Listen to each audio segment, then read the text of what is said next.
And this is China Now, your weekly pulse on the latest headlines out of China and across the globe.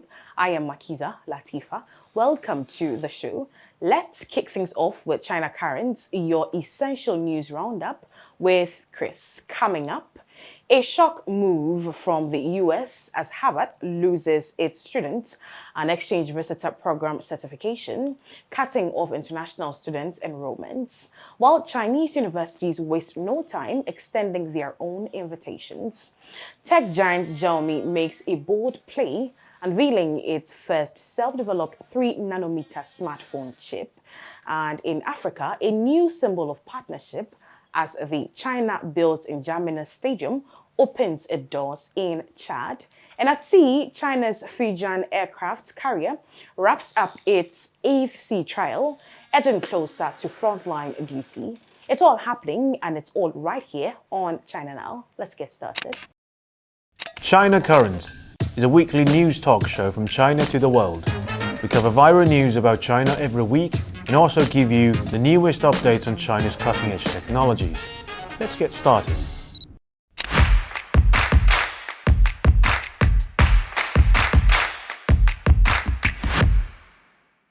Hi, welcome to China Currents, your weekly news report on the latest developments in China. I'm Chris, and in this episode, US revokes Harvard Students and Exchange Visitor Program certification, barring international student enrollment, and Chinese universities extend invitations. Chinese company Xiaomi debuted self-developed 3-nanometer smartphone chip. China-aided Ndjamena Stadium inaugurated in Chad. China's Fujian aircraft carrier conducts 8th sea trial. New China-Europe freight train route link Wuhan, China and Poti, Georgia. China held the world's first humanoid robot combat tournament. First, on May 22nd, the US government revoked Harvard University's Student Exchange Visitor Program, that's SEVP certification, effectively banning the institution from admitting international students. Current international students were warned to transfer institutions or risk losing legal status. US authorities baselessly accused Harvard of improper collaboration with China and issued an ultimatum. To restore its SEVP status, Harvard must submit records of foreign students' alleged illegal activities over the past 5 years within 72 hours. Former US Treasury Secretary and Harvard President Emeritus Lawrence Summers condemned the move, stating it signals America's abandonment of its role as a global beacon of talent. Chinese students, comprising 20% of Harvard's international cohort, are expected to bear the brunt of the policy. At the May 23rd press conference, China's Foreign Ministry reaffirmed its opposition to politicizing educational exchanges and vowed to protect Chinese students' lawful rights. Multiple Hong Kong universities, including Hong Kong Polytechnic University, announced plans to admit affected students, offering scholarships and dedicated support teams to streamline transfers. Next, Chinese company Xiaomi unveiled 3-nanometer chip. On May 22nd, Xiaomi launched its first self-designed 3-nanometer flagship processor, the X-Ring 01, powering its latest smartphones, Xiaomi 15S Pro, and tablets, Xiaomi Pad 7 Ultra. This milestone positions Xiaomi as the fourth global firm, after Apple, Qualcomm, and MediaTek, to mass-produce 3-nanometer mobile chips. CEO Lei Jun reveals the decade-long R&D effort, with over 13 billion yuan invested since 2021 and a 2,500-member engineering team. The X-Ring 01 reportedly rivals Apple's A18 Pro in transistor density and process technology, while outperforming it in thermal management during intensive tasks like gaming. Professor Sun Chengliang from the Institute of Technological Sciences, Wuhan University, noted that a smartphone system on a chip integrates critical components like CPUs and GPUs, demanding extreme precision in performance and power efficiency. Xiaomi's breakthrough could accelerate the upgrade of China's semiconductor supply chain, and People's Daily praised the innovation as a testament to Chinese private enterprises' resilience in a competitive global landscape. Moving on, China-aided Ndjamena Stadium inaugurated in Chad. Chad's President Mahatma Debi inaugurated the China-aided Ndjamena Stadium on May 23rd, marking its official launch with a ceremonial kickoff on a football pitch. President Deby commended the initiative as a symbol of strong Sino-Chadian collaboration founded on mutual respect and common vision. Chinese ambassador to Chad, Wang Xining, emphasized the project as a landmark of bilateral friendship and collaboration on the Belt and Road Initiative. Constructed by Shanxi Construction Engineering Group, the 33,000 square meter complex features a 30,000 seat capacity, modern facilities, and multipurpose venues for football, basketball, and handball. As Chad's first stadium that meets Africa Cup standards and other major sports events, it stands as the largest Chinese-aided project in the country to date. Next up, on May 24th, China Central Television News reported that China's first electromagnetic catapult-equipped aircraft carrier, the Fujian, is holding intensive sea trials. With a displacement exceeding 80,000 tons, the Fujian is the world's largest conventionally powered warship. Since its maiden trial on May 1, 2024, the vessel has completed 8 tests in just over a year, the latest in March. The rapid pace underscores both the smooth progress of trials and the carrier's robust design and construction. CCTV highlighted the ship's electromagnetic catapult system, which enables launches of heavier aircraft at higher frequencies.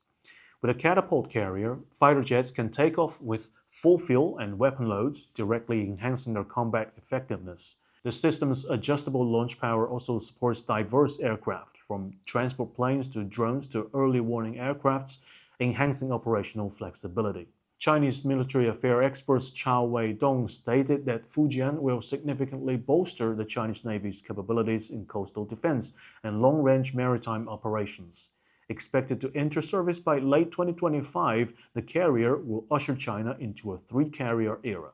Next, on May 24th, the China-Europe Railway Express Wuhan-Horgas-Port-Tbilisi departed from Wuhan CR Intermodal Rail Center, marking the first time the Wuhan-Europe route has extended to Georgia via a new Trans-Caspian International Corridor. Carrying light machinery, agricultural vehicles, and construction materials worth approximately 14.82 million yuan, the train will exit China via the Horgas port, traverse Kazakhstan, and transfer by ferry across the Caspian Sea at Aktau port to Azerbaijan's Baku. It will then proceed by rail to Georgia's Poti and Tbilisi, completing the 18-day rail-sea-rail intermodal journey.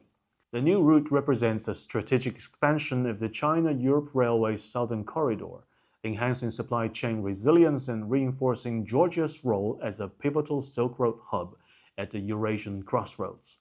By linking Central Asia, the Caucasus, and Europe, the service provides Chinese enterprises with a stable logistics channel to boost trade with Georgia, Turkey, and neighboring regions. To date, the Wuhan-Europe Railway Express operates 58 stable cross-border routes connecting 120 cities across 40 countries in Europe, Central Asia, ASEAN, and East Asia, solidifying its position as a critical international logistics network.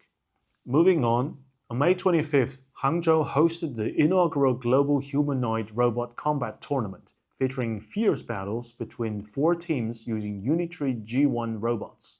Operator Lu Xin's AI strategist claimed victory through precise tactical decisions and stable performance, securing the championship on points. As the robot participants, the company's flagship humanoid robot, Unitree G1, stands 1.32 meters tall and weighs 35 kilograms. It's equipped with advanced computing power and smooth motion control. According to Chen Xiyun, a marketing team member of Unitree Robotics, Unitree G1 was designed to operate in environments that are challenging for humans, offering enhanced flexibility and agility in a compact form. The event, a bold experiment in humanoid robotics, tested extreme technical limits. Competing robots executed rapid, high-intensity movements, punches, kicks, and dodges, generating substantial impact forces and torque that challenged balance and structural integrity. Li Gaofeng, a researcher at Zhejiang University's College of Control Science and Engineering, noted that while the robot's performance exceeded developers' expectations, achieving practical productivity remains distant. He predicted the next breakthrough will focus on dexterous manipulation in robotic hands, tactile feedback, and operational precision. Well, that's all for today. Thank you for watching this episode of China Currents. If you have any thoughts or comments, please leave them below. And see you next time. Thank you, Chris. You're always sharp with the latest from China currents. Now we turn to the Thinkers Forum, where leading voices break down the deeper currents shaping regional and global affairs. In this episode, it is a timely and thought-provoking conversation featuring Jolie from Wave Media, former Singapore Foreign Minister George Yeo, and current affairs commentator Albert Wang. They'll be unpacking China's evolving diplomatic posture, shifting narratives in Asian geopolitics, and what it all means for the world. Let's join the conversation. Very quickly, because I can't resist, I just want some gossip. You are one of the most well-respected diplomats in all of Asia. We've read so many stories about you, heard your speeches, and also heard about a lot of story about your experience of the past few decades. What is some of your most memorable times personally for you, and with regards to China and in relationship with Chinese state leaders? I was a young minister, and Lee Kuan Yew was trying to teach me. So there was one year, I think it was in 1990 or 1991, George Bush Sr. was in Singapore. And a few days later, Yang Shangkun, China's president, would be in Singapore. So Lee Kuan Yew asked me they had two private meetings. So he asked me to be the note taker for both meetings. So with George Bush, the note taker was Franz Scowcroft, National Security Advisor. And George Bush was US ambassador to China. He was also CIA chief. And he meant China well. And he told Lee Kuan Yew to pass a message to Yang Shangkun to help him help China. Because Congress was making a big deal over MFN, Most Favored Nation status. So I took the notes for that meeting. Then a few days later, I saw the way Lee Kuan Yew met Yang Shangkun. And Yang Shangkun was already elderly, he sat back. But he was such a large man, large in spirit, You could say anything to him, he can accept it. Because he has seen war before. He has seen deaths. And Lee Kuan Yew told him, China should join GATT before the WTO. So you avoid this MFN yearly struggle. And Lee Kuan Yew has some critical things to say about China. He meant it in a good way.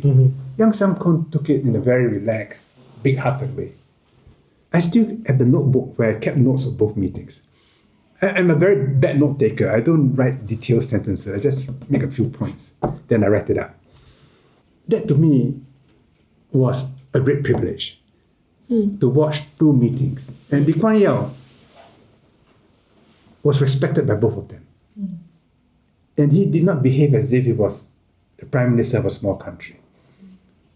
They respected him because he did not talk like the leader of a small country. He was respected because his mind and his heart embraced them.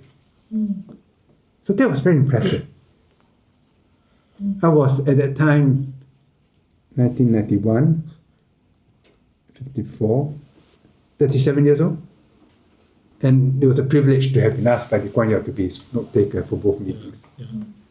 And that led subsequently to APEC and to many other things. Because China was recovering from the sanctions resulting from Liu Si. And Bush wanted to help China. Because at that time, there were other challenges. And from then on, that really kickstarted China fully joining the globalized trading system. We took almost 10 years. And when I was trade minister, I was very involved in that. Not directly, but indirectly. China acceded to the WTO under more exacting terms than any other country which joined the WTO. I know the people who were involved.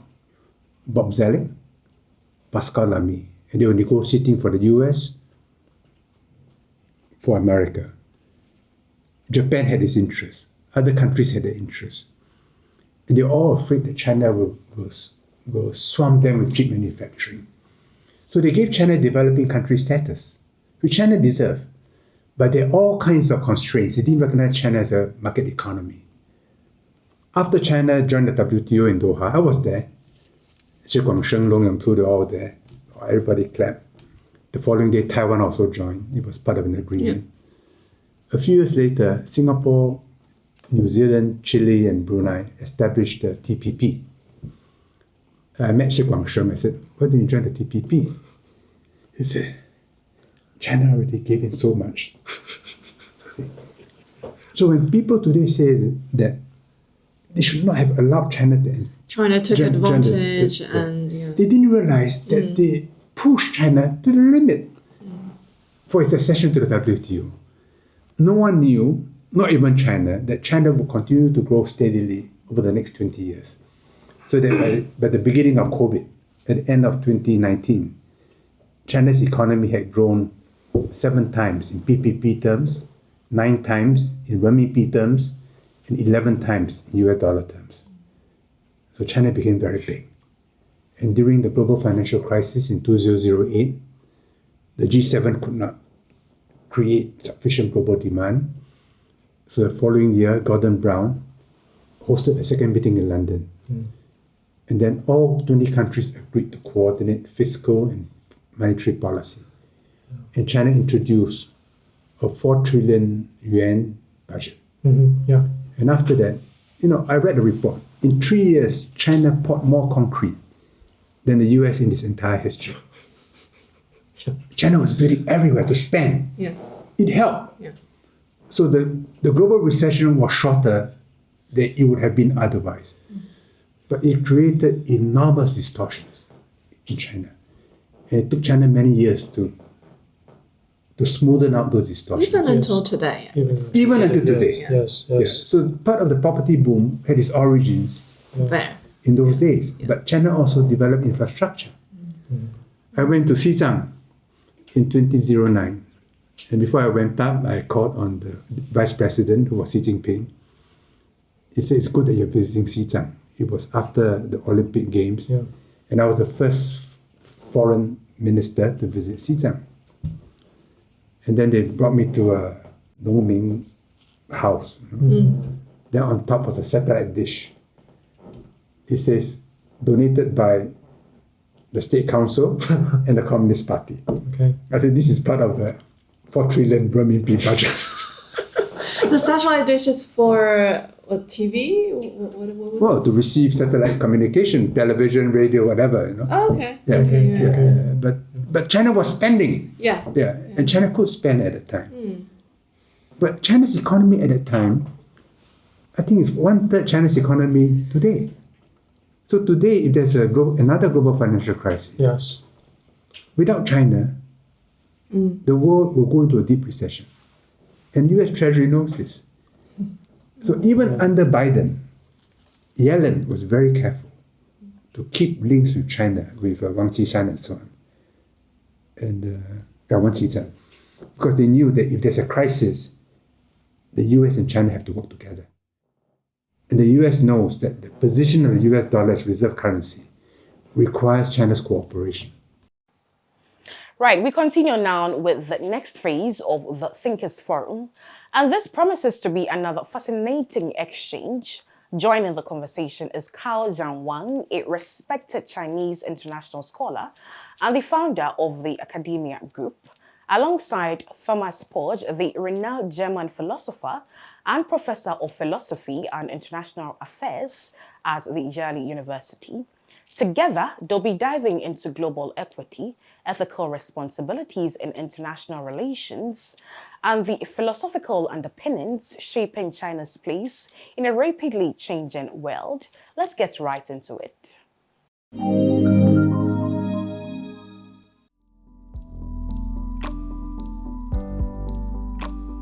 My question is, in designing a global structure for the world, these institutions like the world economy, the world financial system, the international tax system, and so on, what should be our principles guiding that structuring of the world?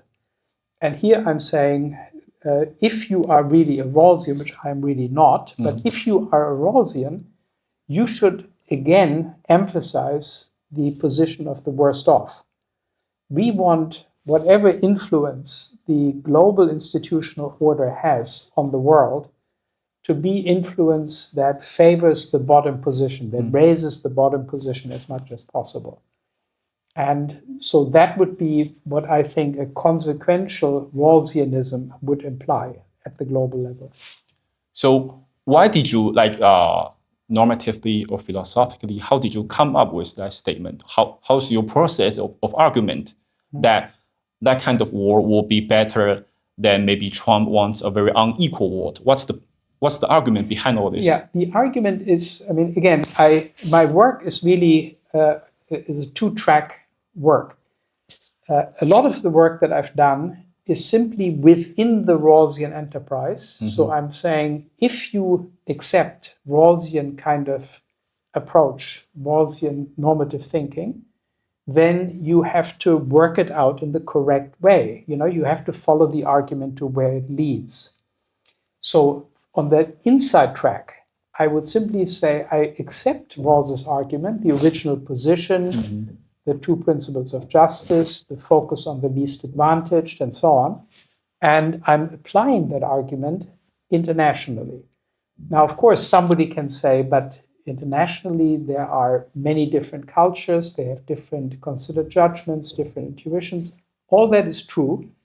But if we are, as US people, if we are convinced by the Rawlsian type of normative content, then we should be willing to take that normative content also to the global level, right? Or at the very least, if you want to have a different theory domestically and globally, then the burden of proof is on you to explain why not. That was my challenge, right?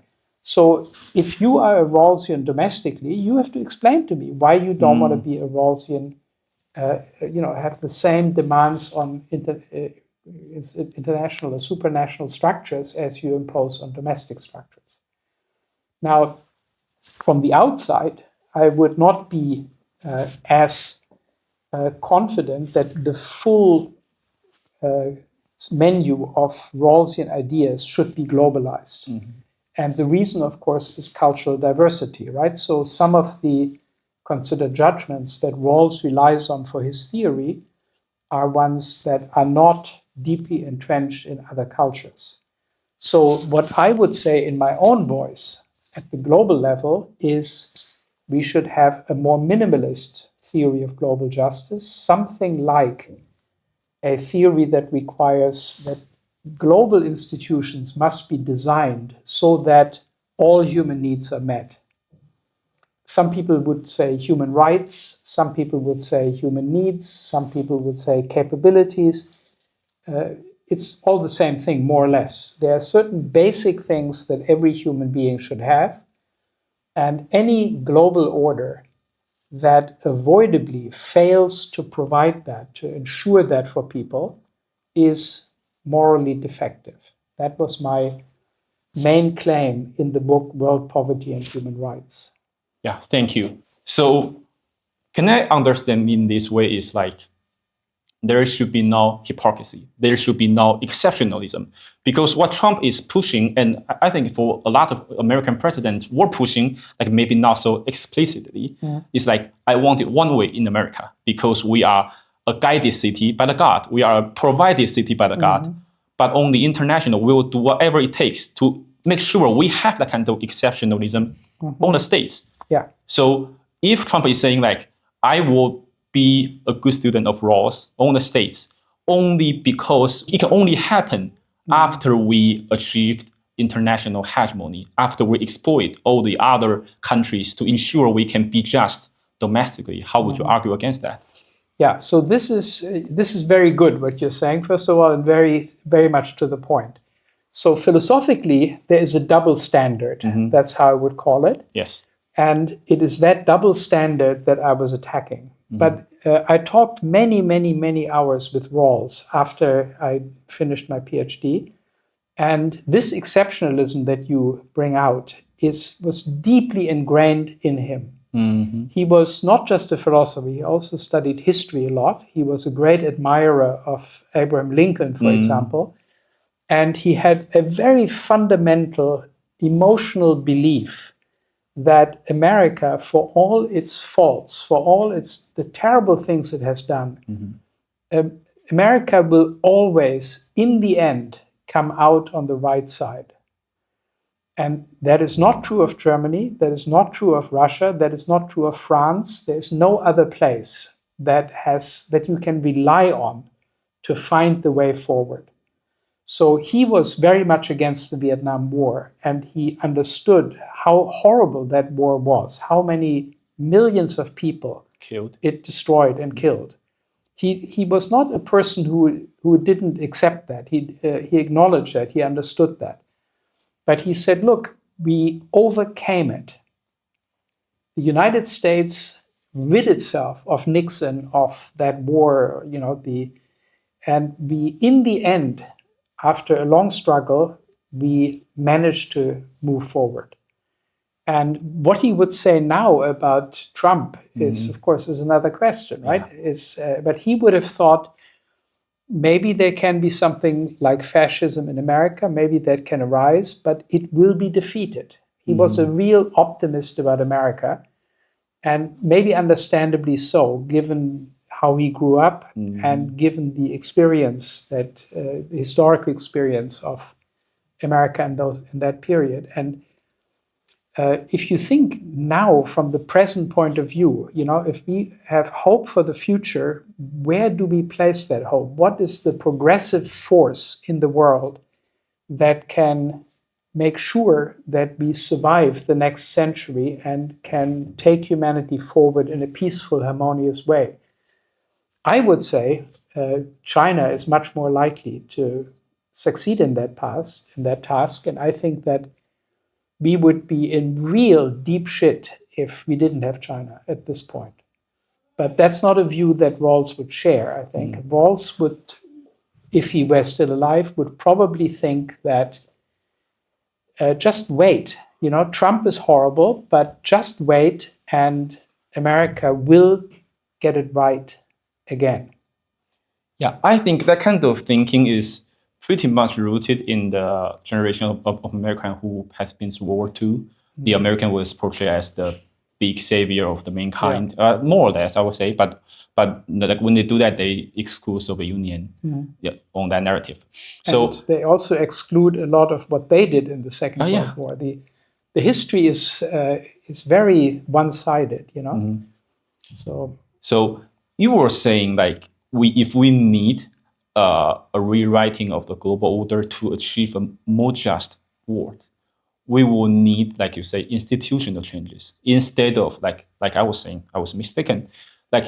You cannot just helping out others. There is one saying in China is if you give one a fish, he will survive for 1 day. But if you told him fishing, he will survive for the rest of his life. But this is not the right analogy either, because it's not. We are not giving a fish. We are not teaching how to fish. We are changing the economic structure. So, for example, we are creating schools so that every child in China can go to school. Right? We make sure that the children who go to school get meals in school. Every child on every school day gets a meal. That is structural change. And that is what moves the country forward, right? Because if you teach a person how to fish, you are still just dealing with one individual person. You are the savior, the rich person giving the poor person some skill or something like that. This is a higher level thing where you fundamentally change the whole structure. So instead of having some people who are the landowners and other people who are maybe taught by the landowner how to fish, you change the whole structure so that everybody can be a landowner, or that maybe land isn't privately owned. But so it's that this is really Marxism in a way, or a Marxist approach to what really we need to achieve in society. We need to restructure it.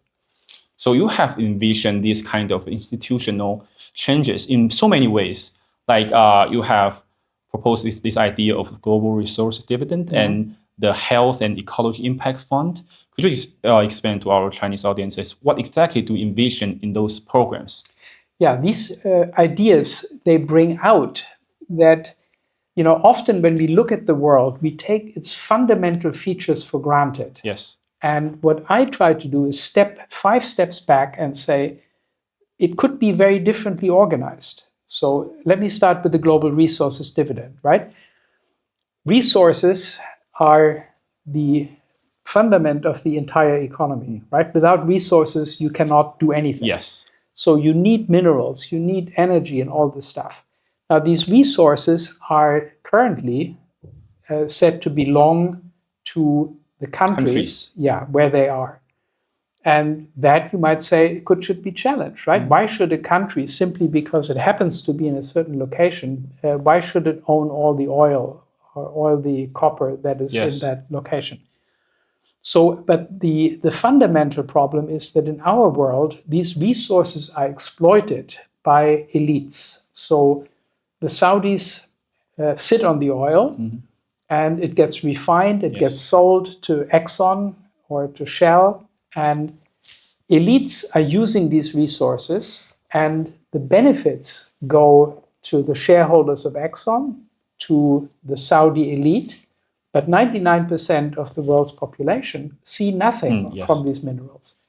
And what I was proposing with the global resources dividend is to say, look, at the very least, let 3% or 4% of the value of all the natural resources in the world be used to give to the poorest people. Let them be the co-owners of these resources. Let them be entitled to a share of any resources that are extracted. And if you think about it, that would obviously be a much, much, much more just arrangement. Yes. But we always take for granted that the resources, of course, they belong to the country where they are found. And I'm challenging that. So I designed that in great detail, a $300 billion a year global resources dividend, which would essentially erase all poverty in the world. It would be enough at that time with those dollars to completely eradicate poverty. And it would essentially just raise the price of goods that have resources in them a little bit. The gasoline at the gas station would be a little more expensive and so on. And poor people would participate in resource exploitation. But those prices already rigged. So even if we don't have that kind of dividend, the price is also rigged by the ultra rich. Of course. So, and what about the health and the ecology? The Health Impact Fund. Yeah, that's another one of the arrangements that we have in the world. This one is new. It was put in place in 1995 when the WTO was founded, the World Trade Organization. And part of that treaty that founded the WTO was the TRIPS agreement, which stands for Trade-Related Aspects of Intellectual Property Rights. It's an agreement that commits every country in the world to issue 20-year product patents on innovations. So you're required to give these patents and you're required to enforce them. And that means if a new medicine is developed, and these medicines are expensive to develop, so they are developed in countries like Switzerland, the US, Japan, never in poor countries, then the innovator of that medicine can patent it around the world and can sell it at a very high price because, of course, people want to live, they want to have to buy the medicine. And often the price that you pay for the medicine is 1,000 times or 3,000 times higher than the cost of production. So before TRIPS, Indian pharmaceutical companies, so-called generic companies, they would mass produce medicine at a very, very low price and sell it. So every new medicine was available to Indians and available all around the developing world at very low prices. TRIPS cut that off, and now the medicine reaches only 5 or 6% of the global population. For example, sofosbuvir, which is a recent medicine against hepatitis C, it is now on the market maybe for 10 years. It is reaching 5 or 7% of the people who need it because of the high price. So again, I'm saying this is a terrible system. Is there a better way? And I'm saying, yes, there's a better way. Of course, you have to reward the people who invest in developing a new medicine, but you don't have to reward them by giving them a monopoly. Yes. You reward them by giving them a reward that is proportioned to the health impact of their innovation. The more people take my medicine, the more they benefit from taking my medicine, the more money goes to the inventor of the medicine. That's the much better system, the health impact fund system. So again, my objective is to say we could arrange things very differently in a way that is still feasible, works, incentivizes pharmaceutical research, but at the same time makes the fruits of that research available worldwide to everybody, rich and poor. And that brings us to the end of this week's edition of China Now. Big thanks to our guests and contributors for their insights, and to you, our listeners, for staying tuned. Don't forget you can catch up on past episodes and exclusive content on our official platforms. Join us again next week for more stories, conversations, and perspectives shaping China and the rest of the world. Also, remember to follow, subscribe, and stay connected for more fresh stories, sharp analysis, and big conversations coming your way. Until then, I am Makiza Latifa. Stay informed, stay curious, and let China not be far away from you anymore.